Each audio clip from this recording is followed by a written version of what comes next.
Seja bem-vindo ao DRN Audiolivros. Se não for inscrito ainda, peço que se inscreva no nosso canal. Acompanhe os nossos audiolivros aí. A gente tem bastante conteúdo. Se você deseja um livro e não tiver no canal ainda, deixa nos comentários aí que eu sempre faço uma lista e tento ir atrás assim que possível. Se quiser nos dar uma força, a gente tem o Apoia-se, o Seja Membro e também o Pix. Sempre fica na descrição do canal e na descrição dos vídeos. E muito obrigado por estar acompanhando a gente nessa jornada. E vamos para as nossas leituras. Capítulo 53. Um fluxo de espírito. Perrin reajustou o casaco enquanto caminhava de volta à estrela em meio às sombras da noite. Um cansaço bom se entranhava em seus braços e ombros. Além das tarefas mais triviais, Mestre Ajalo o fizera trabalhar em uma grande peça ornamental, toda elaborada com curvas e arabescos, para o portão de algum lorde do campo. Ele gostara de fazer algo tão bonito. Achei que os olhos dele fossem saltar da cara, ferreiro, quando você disse que não faria o trabalho se fosse para um grão-lorde. Ele olhou de soslaio para Zarine, que caminhava ao seu lado, o rosto parcialmente oculto pelas sombras. Mesmo aos olhos dele, as sombras estavam ali, apenas mais fracas do que pareceriam a qualquer outro. Elas ressaltavam as maçãs do rosto altas da moça, suavizavam o nariz expressivo. Ele não conseguia se decidir a respeito dela.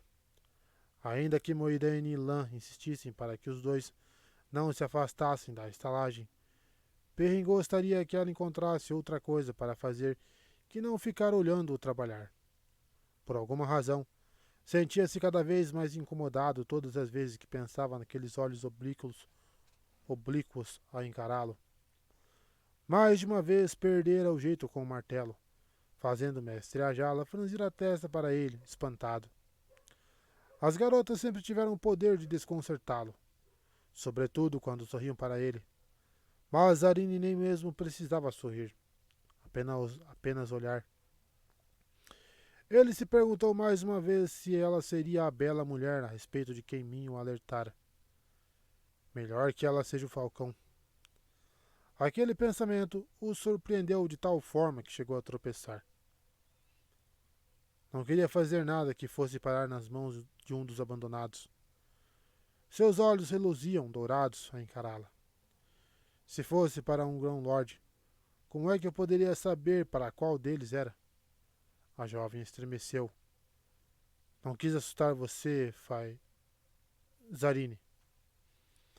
Ela abriu um sorriso grande, sem dúvida pensando que ele não era capaz de vê-la.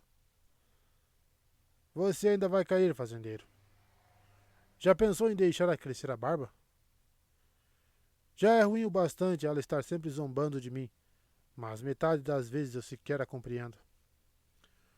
Quando os dois chegaram à porta da frente da estalagem, Moiraine e Lan os encontraram, chegando pelo outro lado. A Aes Sedai usava aquele manto de linho com o capuz largo que escondia o rosto.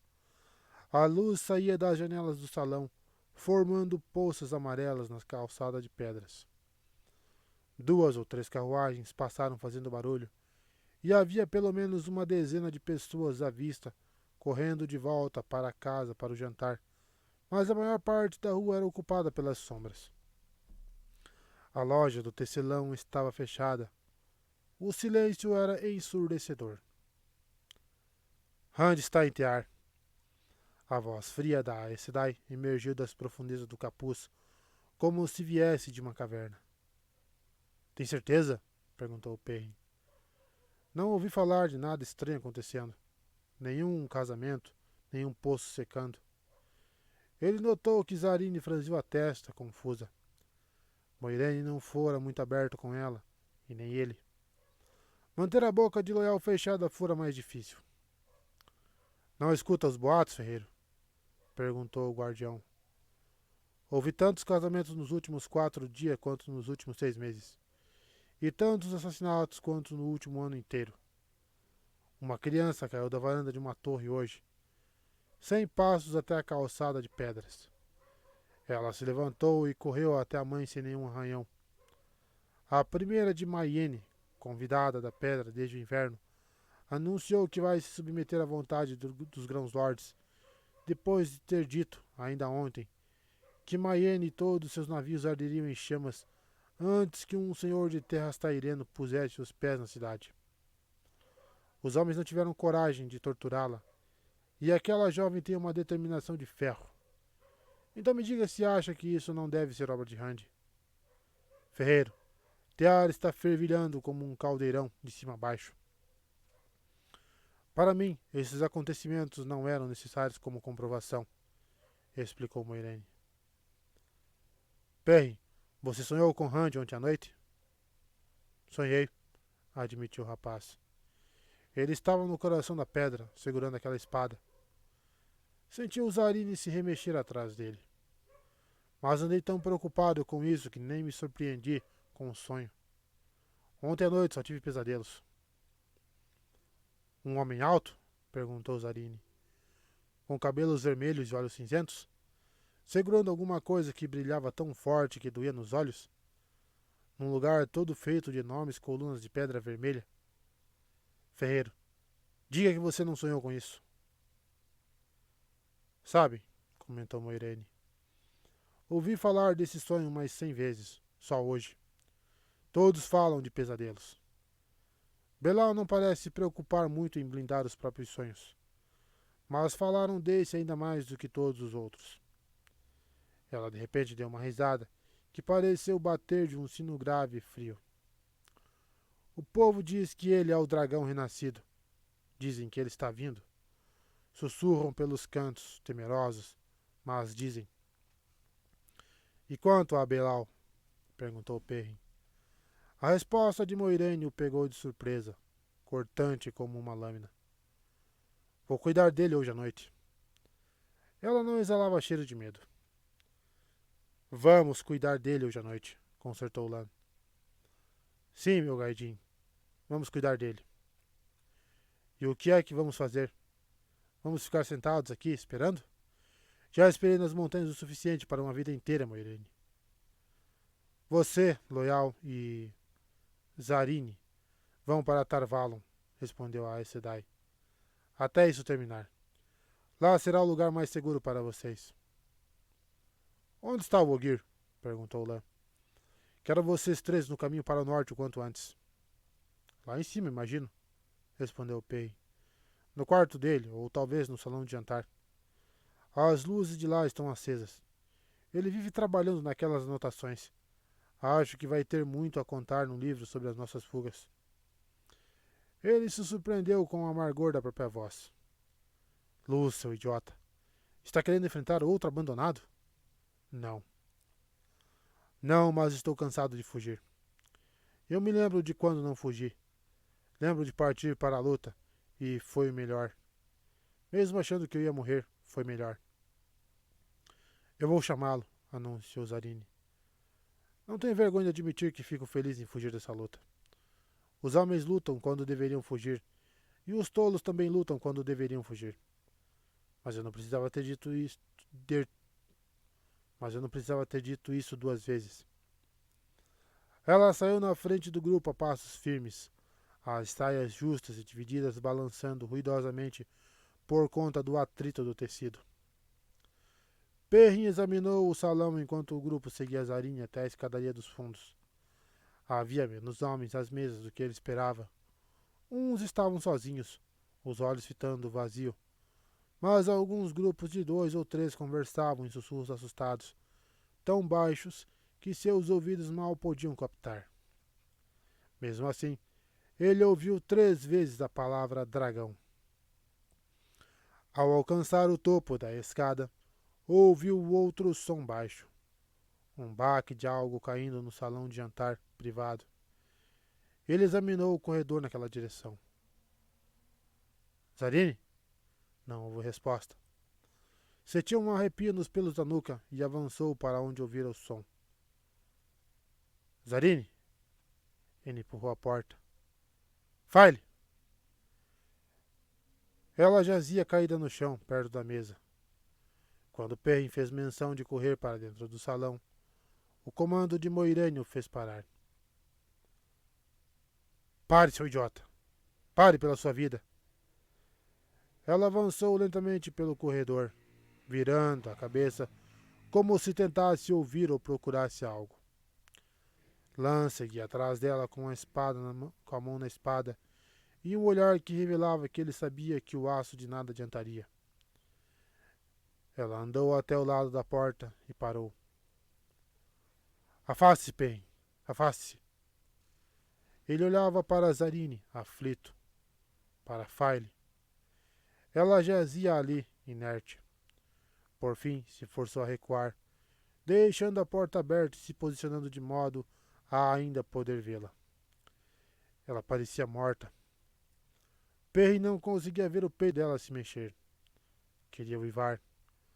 Franzindo a testa, ele remexia a mão, a mesma que usara para empurrar a porta, abrindo e fechando os dedos. Sentia um formigamento penetrante, como se tivesse batido o cotovelo. Você não vai fazer nada, Moiraine. Se não for, vou até ela. Fique quieto ou não irá a lugar algum, respondeu ela, muito calma.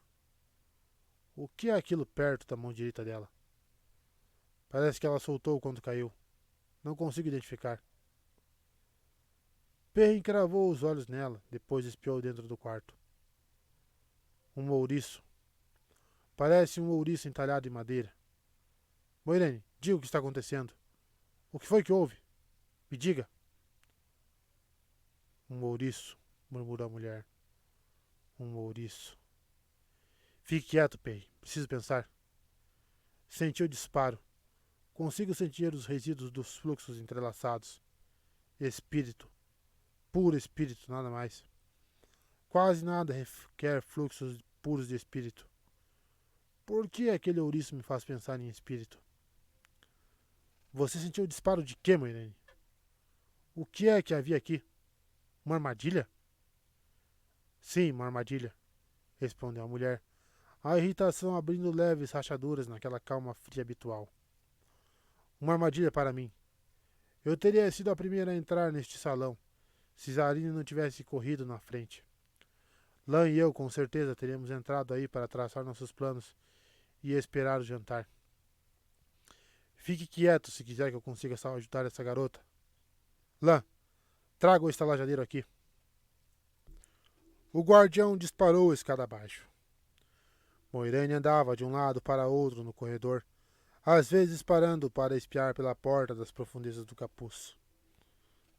Perry não conseguia ver qualquer sinal de que Zarine estava viva. O peito dela não se movia. Ele tentou ouvir as batidas do coração da mulher, mas até para seus ouvidos aquilo era impossível. Quando Lan retornou, segurando à sua frente um Jurah Hareth muito assustado, a mão forte apertando a nuca gorda, a Aes Sedai virou-se para o homem calvo. O senhor prometeu reservar este salão para mim, mestre Hareth.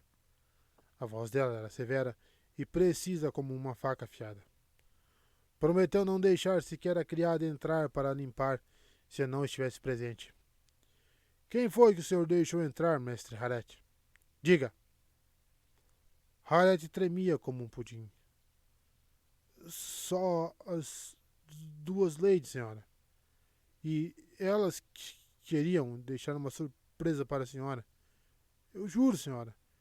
E elas me mostraram um pequeno ouriço.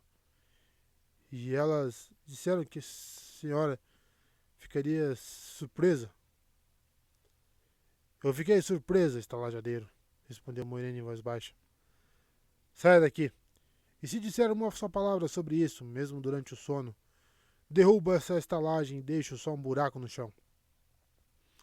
Sim, senhora, sussurrou o homem. Eu juro, eu juro. Vá. Desesperado para chegar às escadas, o estalajadeiro acabou caindo de joelhos. Desceu fazendo uma barulhada, o que indicava que devia ter caído mais de uma vez pelo caminho. Ele sabe que estou aqui, disse Moiraine ao guardião, e encontrou alguém da Ágia Negra para montar a armadilha. mas talvez pense que caí nela. Foi um pequeno lampejo de poder, mas talvez ele seja forte o bastante para ter sentido. Então não vai suspeitar da nossa aproximação, comentou Lan baixinho. O homem quase sorriu. Perry encarava os dois, rosnando. E ela? Inquiriu. O que fizeram com ela? Moiraine, ela está viva? Não consigo saber se ela está respirando. Ela está viva, respondeu Moiraine devagar. Eu não posso nem me atrevo a chegar perto o bastante para afirmar muito mais que isso. Mas ela está viva. Está dormindo, de certa forma, como um urso dorme durante o inverno. Seu coração está batendo tão devagar que seria possível contar os minutos entre as batidas. A respiração também. Ela está dormindo. Mesmo por detrás daquele capuz, Pen sentiu os olhos da mulher sobre ele. Acho que ela não está lá, Perrin. Não está mais no próprio corpo. Como assim ela não está no próprio corpo? Luz, não está dizendo que eles levaram a alma dela? Que nem os homens cinza? Moiraine sacudiu a cabeça e ele suspirou aliviado. Sentia o peito doer como se não estivesse respirado desde a última frase da Aes Sedai. Então onde ela está, Moiraine? Eu não sei, respondeu a mulher. Tenho uma suspeita, mas não sei. Uma suspeita, um palpite, qualquer coisa. Que me queime. Onde? Lance remexeu com a rispidez de sua voz. Mas Perrin sabia que tentaria quebrar o guardião como ferro sobre um cinzel se o homem tentasse impedi-lo. Onde? Eu sei muito pouco, Perrin. A voz de Moiraine era como uma música fria e impiedosa. Lembrei o pouco que sei sobre o que conecta um ouriço entalhado com o espírito. O entalha um terangreal, cuja última análise foi feita por Corianin Nedeal, a última sonhadora da torre. Sonhar é um talento do espírito, Perrin. Não é um assunto que eu tenho estudado. Meus talentos seguem outros caminhos. Acredito que Zarine está presa dentro de um sonho, talvez até no mundo dos sonhos. Tel Ayeranriod. Tudo o que ela é está dentro desse sonho. Tudo. Uma sonhadora manda apenas uma parte de si. Se Zarine não retornar logo, seu corpo vai morrer. Talvez ela continue viva no sonho, eu não sei.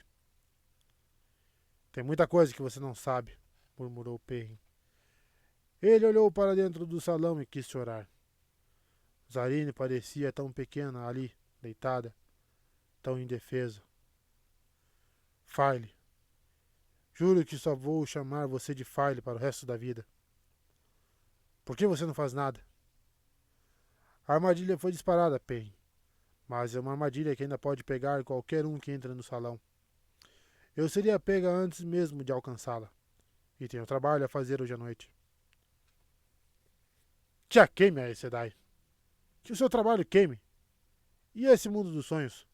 É como os sonhos de lobos? Você disse que essas sonhadoras às vezes viam lobos. Eu contei o que podia, respondeu ela, ríspida.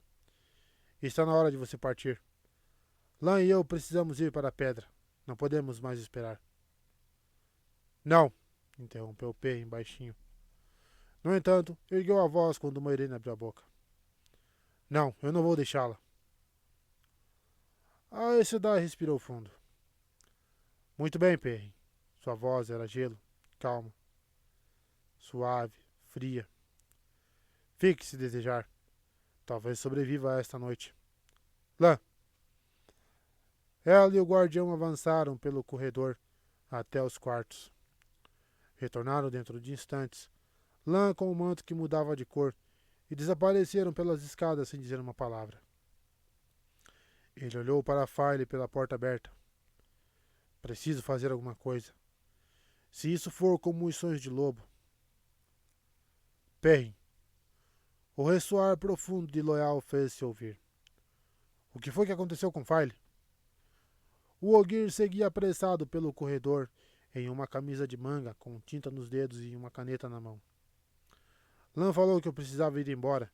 Depois contou alguma coisa sobre File ter caído em uma armadilha. O que ele quis dizer? Absorto, Perrin contou o que Moiraine dissera. Pode ser que funcione. Pode ser. Tem que funcionar. Ele ficou surpreso quando o leal grunhiu. Não, Perrin. Isso não é certo. File era tão livre. Não é certo aprisioná-la. Perrin observou o rosto de Loial e de repente lembrou-se das antigas histórias que descreviam os Ogier como inimigos implacáveis. As orelhas dele estavam esticadas para trás, coladas à lateral da cabeça, e o rosto grande estava duro como uma bigorna. Loial, vou tentar ajudar File, mas ficarei completamente indefeso no processo. Pode me proteger? Loial ergueu as mãos enormes, acostumadas a segurar os livros com tanto cuidado, e curvou os dedos grossos, como se estivesse esmagando uma pedra. Ninguém vai passar por mim enquanto eu viver, Perrin. Nem o Midraal, nem mesmo o próprio Tenebroso. Ele disse aquilo com um tom de quem apenas constata um fato. Perrin assentiu e olhou outra vez pela porta. Tem que funcionar. Não me interessa se Mim me avisou para tomar cuidado com ela ou não. Com um rosnado, ele pulou na direção de File, esticando a mão. Pensou ter tocado o tornozelo dela antes de apagar. Perrin não sabia se o sonho da armadilha era ou não em Tel Airanidiod, mas conhecia o lugar dos sonhos de lobo. Estava rodeado por colinas cobertas de grama, com alguns arbustos espalhados. Viu cervos pastando ao redor dos arvoredos e uma manada de algum tipo de animal veloz saltando pela grama. Pareciam cervos de listras marrons, mas com chifres compridos e retos. Os aromas que o vento trazia informavam que eles eram bons para comer, e ainda outros aromas indicavam outras boas caças ao redor. Era um sonho de lobo. Ele percebeu que usava o colete de couro comprido de ferreiro e tinha os braços desnudos. Sentia um peso ao lado do corpo. Tocou o cinturão onde levava o machado, mas não era o machado que pendia do ilhó. Passou os dedos e sentiu a cabeça do pesado martelo de ferreiro. Parecia certo. Saltador pousou diante dele. Você veio de novo, como um tolo. A imagem que o lobo enviara era de um filhote enfiando o nariz em um tronco de árvore oco para lamber mel, apesar das abelhas que picavam seu rosto, seus olhos e focinho. O perigo é maior do que nunca, jovem touro. Coisas malignas caminham no sonho. Irmãos e irmãs evitam as montanhas de pedras erguidas pelas de duas pernas, e quase temem sonhar uns com os outros. Você precisa ir. Não, retrucou Perrin. File está aqui aprisionado em algum lugar. Preciso encontrá-la, Saltador. Eu preciso. Ele sentiu algo mudando dentro de si, algo se transformando. Olhou para as próprias pernas, cobertas de pelos enrolados, as patas largas. Era um lobo ainda maior que Saltador. Você veio com força demais. Cada mensagem trazia choque. Você vai morrer, jovem touro. Se eu não libertar o falcão, irmão, não me importo. Então vamos à caça, irmão. Com os narizes ao vento, os dois lobos dispararam pela planície à procura do falcão.